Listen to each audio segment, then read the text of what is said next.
My brothers and sisters, before you were born, Allah Almighty had already written certain things about you and I, the exact time of birth, the exact time of death, whether or not we will be fortunate, and at the same time, the sustenance that will be ours, the tests and the major challenges. So the major aspects of your lives and mine were written prior to your birth. Now the tests that you are going to have, and shall have, are also determined by Allah Almighty.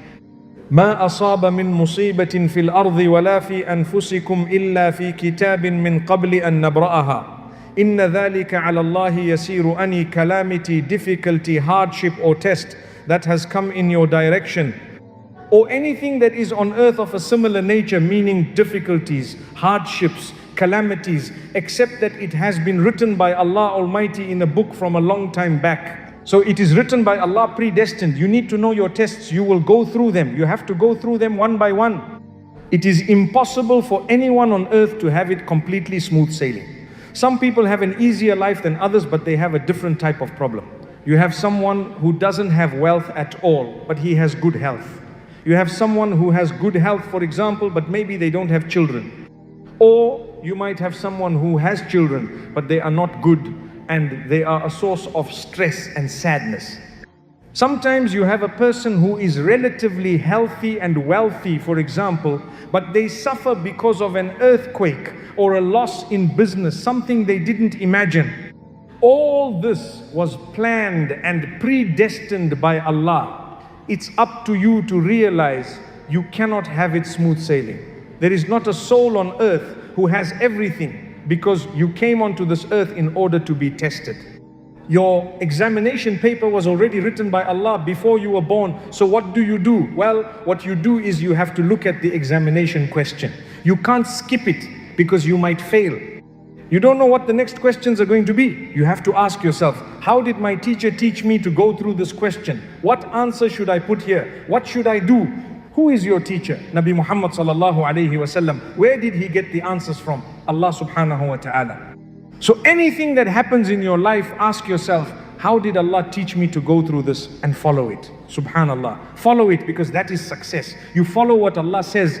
Why do we pray 5 times a day? Why does Allah speak so much in the Quran about patience, sabr? Why does Allah say that when you're a pious person, when you're closer to Allah, or when Allah loves you, He is going to make you go through more and have more patience than others? Because Allah knows He is your maker. He wants you to have a high status. When you answer an examination question correctly, no matter how tough it was, you are the champion, right? When you go through an exam paper at school, for example, you learnt a lot, and then you find it's really, really tough because your level is very high. The A stream and the B stream are not the same. You have to go through challenges, and each one will go through a different challenge. But Allah Almighty is the examiner. He says, we have sent you onto earth to test you. You will be tested. You shall be tested like those before you, in order to distinguish who is truthful in their faith and who is not. We've heard that verse so many times from Surah Al-Ankabut. So remember, my brothers, my sisters, don't be upset because you have a test. Be happy. Thank Allahu Allah. You put a test in my life. This one I can manage with your help. Subhanallah. Because if you don't want one of the tests, Allah says, okay, we're going to give you another one. That one might be more difficult. Imagine, it might be more difficult. So take it in your stride, thank Allah. Look at your challenge. What did I just suffer today? For example, a huge loss in business. That was written by Allah, predestined. How does the same Allah teach me to go through it? What does He say? He says, bear patience and pray a lot. Ya ayyuhalladhina amanu ista'inu bis-sabri was-salah. Inna Allaha ma'as-sabirin. You who believe, seek assistance through your difficulties, hardships, whatever it may be, by engaging in patience, forbearance and endurance, and at the same time prayer. Pray a lot, come close to Allah. This worldly life is nothing. You came onto it with zero, you were bare, you were naked when you were born. So whatever you have right now is a plus. You see what we mean? If someone were to ask you, do you have more now or on the day you were born? You have to say now, no matter what you have, even if you've got very little. Because you know what? When you are being buried, you will be buried with more than what you actually brought onto the earth, because you have 2 pieces of cloth, yet when you were born, there weren't even 2 pieces of cloth.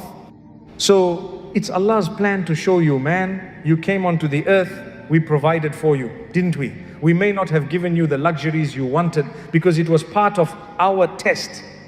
Like I said, some people come with different tests. Allah says, Allah does not burden anyone with more than he or she can actually shoulder. If Allah has sent a challenge in your direction, He knows you can cope. He knows you can manage. He knows you will manage. So don't complain to anyone besides Allah. The Prophet, peace be upon him, used to say, "Oh Allah, I am complaining to you regarding my own weakness, yet He was the strongest. Oh Allah, I am complaining to you regarding my inability, yet He was the most capable of all of us." Subhanallah. So what about you and I? We will go through hardship. We may go through a health problem for a year or 2 years. Take it in your stride. Do not become angry at Allah. Do not let it make you angry and bitter. Become a good person, buried with patience. And thank Allah. If your problem makes you a better person, it's a gift from Allah. And if your difficulty makes you bitter and ugly and makes you drift away from Allah, it is perhaps a punishment from Allah. No one on earth will have what they want. Everyone has a unique set of examination questions set by none other than Allah, who made you and I. You will not have 2 days the same. Days will come with challenges. Imagine people fought the best of creation, Muhammad sallallahu alayhi wasallam, by preparing armies to fight him. What did he say? With the help of Allah, we will not fail. People planned to kill him so many times. What did he do? There were days when he had very little in terms of material wealth, yet Allah could have given him everything. What did he say? What did his family say? They were patient. They looked at what Allah said and the way Allah has chosen to resolve that particular problem, and that is the answer. That is the answer. So you don't have an answer from your pocket or mine. Sometimes we have a challenge and we think we want to solve it our own way. No, it came in your direction. What does Allah say about this? What does the messenger say about it? That's what makes you a Muslim and a believer. If you do not want what Allah and His messenger have said in terms of a solution to your issues, your matters, your problems, then you can expect nothing but failure and regret, because Allah is your Lord and mine. We say we are believers, but wallahi, we have a lot to look into in order to confirm, are we true believers or are we just paying lip service? That is why Allah says, وَلَقَدْ فَتَنَّا الَّذِينَ مِنْ قَبْلِهِمْ فَلَيَعْلَمَنَّ اللَّهُ الَّذِينَ صَدَقُوا وَلَيَعْلَمَنَّ الْكَاذِبِينَ. We have tested all those before you as well, in order to distinguish who is truthful and who is lying. Lying in what? In their claim to believe in Allah. If you believe in Allah and there is a huge earthquake, yes, it is difficult, yes, it is tough, yes, we will try and help, yes, you may cry, yes, you are a human being, you are a human being.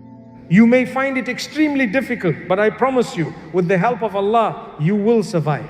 You will make it. You will come out of it. And ultimately, when your time is up and your examination is over, because the duration is up, you cannot keep writing. The books have to be closed and you have to go. At that point, nothing is going to delay it, nor is anything going to bring it earlier. You can't say, oh, now I know the answer for those questions, let me go back, it's too late. The invigilator will actually rule you out if you were to try to cheat or delay further. Allah is the creator. When the prescribed time of Allah for you, for anyone, for anything comes, it won't be delayed. It can't be. In another place, Allah says, they are not going to be delayed by a moment, nor will they be brought forward by a moment. It's your time. It's up. Take it in your stride. You came onto the earth. Where were you before you came here? Well, trust me and trust Allah. Wherever you came from, you're going to go back. That's all. Is it a bad place? Well, if I've tried my best on earth to be a worshipper of Allah, to solve my problems according to what Allah and His messenger have dictated, and I've tried to be a good person to others, I don't need to fear. I don't need to worry. So many times Allah says, no need for those people to fear. No need for them to be sad. For which people? Those who kept trying on earth. You are human, you have faults. You may sin from time to time because of your human nature. You might end up sinning, but it's not because you defy Allah, it's because you're weak. The solution to that is to keep seeking the forgiveness of Allah. Keep asking Allah's forgiveness. That's why we say when something really hits you in the face in your life, boom, and suddenly a limb was amputated, or suddenly there's a huge loss in business, or suddenly you've lost a loved one, or something major happened. Do you know what? Yes, we say, Inna lillahi wa inna ilayhi raji'un. What does that mean? A lot of us grew up just saying it without actually thinking about what it means. It means I belong to Allah in the first place, and guess what? I'm going to go back to Him anyway. So everything that came or went was from Allah and went back to Allah. The Prophet ﷺ in powerful advice says, you need to know that if the whole nation, everybody gets together to help you or to harm you, they will not be able to help you or harm you except by that which Allah has written for you or against you. Otherwise they can't do it. In another narration, the Prophet ﷺ explains so beautifully, what got to you was never meant to miss you, and what missed you was never meant to be yours. A grain of rice that is written in your sustenance, no matter what anyone on earth tries to do, will never go to someone else. It has to come to you. A grain of rice has to come to you. You have to eat it. It has to go through your system. Allah knows the finest of detail. Allah will give you. Allah will provide for you. Why are you turning to haram when you want to provide for yourself, knowing that Allah has kept it for you in halal? And if Allah Almighty is not giving you, it's because it's not written for you. So knock on His door and keep knocking on His door. Calamity and hardship, generally what we have seen is that it comes in cycles. Look at the story of Yusuf alayhi salam. 7 years they had ease. 7 years they had difficulty. Then they had ease once again. Sometimes you might face difficulty for 7 days, for 7 months, for 7 years. But after that, guess what? It's coming. Be patient. Your day is coming. It's coming. And if Allah has written your death before that day, go, no problem. We will go, but we won't go complaining to Allah. We will go happily thanking Allah. Oh Allah, you gave me a life. Many people, if you ask them, are you ready to go? They say no. Why? Because of my wife, my children, my whoever else. You know what? It doesn't stop. If you pass away, they will continue. They have to carry on.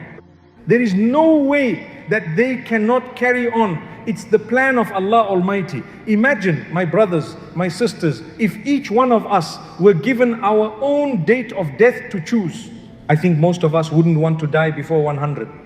But even then, subhanallah, when you start getting ill, you start getting sick, you're a burden on everyone. What's the point at that stage? That's why you make a dua. Oh Allah, keep me alive for as long as you know life is good for me, and take me away when you know it's good for me to go. It's a difficult dua to make sincerely, because you might go today, Allahu Akbar. But isn't it the most honest dua? Are you a true believer? You have to go. Why do you want to go after you are a burden to everyone? I'd rather go healthy without having been a burden to anyone, and life will carry on for everyone else. The same applies when you are making dua, because our examinations are planned by Allah, and every test that comes in our direction is planned by Allah. Allah teaches us, call out to me saying what? Oh Allah, what should I say to you? Say to Allah, oh Allah, if this is good for me, for my religion, my faith, my worldly life, my present and my future, make it easy for me and let me have it, or let it happen for me, and grant me blessings in it. And oh Allah, if this is not good for me in your knowledge, and you know it's bad for me, for my connection with you, for my current life, for my future, then take it away from me and take me away from it and make me pleased with your decree. It's called istikhara. Why istikhara? Because I don't know the future. Sometimes you see a crucial deal, you want to dive into it, it looks beautiful. 2 years down the line, the same person turns out to be a crook and robs you of 10 times more than you ever put in. Sometimes Allah wants to block you from the very beginning. So He starts showing you signs to say, you know what, don't even get involved. It sounds too good to be true. Remain with what you have. Subhanallah. What don't you have? Look at it. Someone might complain, well, I don't have this, I don't have that. But there are others who would give anything to be in your situation.